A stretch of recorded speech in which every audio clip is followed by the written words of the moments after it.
Widespread showers and storms are expected to return to parts of Oklahoma, Texas, Arkansas, and Louisiana on Saturday, April 4th.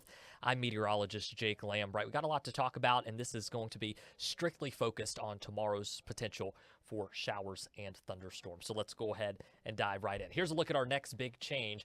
Again, all coming with this cold front. The storms tomorrow, and then much cooler temperatures out behind it. We're talking temperatures in the low 70s on Easter Sunday, and things finally starting to dry out. You will also notice that the severe potential, it's low, but it's not zero as these storms roll through tomorrow. So let's take a look here at timing. You'll notice these storms start during the early morning hours on Saturday. Right around sunrise is when they start to enter areas like Idabel and Broken Bow in McCurtain County, Oklahoma, even out as far west as the Dallas-Fort Worth metro. These storms from there continue to push off to the east and southeast.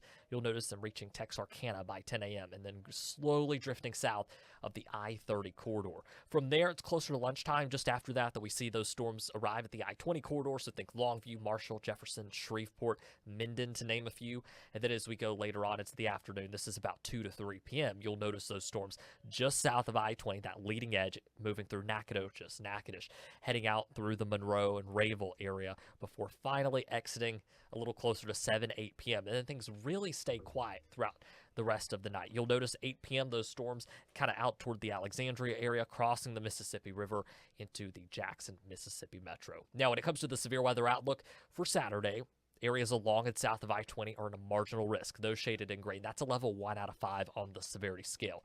Now, whenever it comes to the specific threats, the tornado threat tomorrow is going to be extremely low. I would be surprised if here in the ArkLaTex we see a tornado warned storm. Really, that marginal risk is in place because of that threat for gusty winds. We could see winds when in the strongest of the storms up to 60 miles per hour. So the hail risk also stays very, very low with this system as well, which is great news. Now, when it comes to your rainfall totals across a good chunk of the area, we're mainly looking at 1 to 2 inches of rain. There could be some locally higher and lower amounts. Your locally lower amounts will be found south of I-20.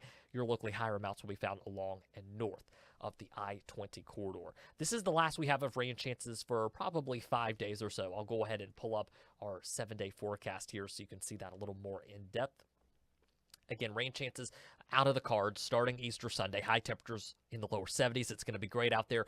We'll stay in the 70s through Tuesday. Highs return to 80 by Wednesday, and then we keep it in the 80s toward the end of the week, and that's when rain chances start to increase across our area once again. I'll show you our 12-day forecast real quick as well. It'll show that unsettled weather kind of continuing even into next weekend and the start of the following work week. We'll keep it in the 80s for your high temperatures, finally kind of going back to a drier pattern by the middle of April. Again, we've got a lot to keep tabs on over the coming days, so make sure that you're following KSLA on all social media platforms and that you have the KSLA weather app for the first alert to the latest. I'll also keep you updated on my social media accounts as well. You can find me everywhere at Jake Lambright.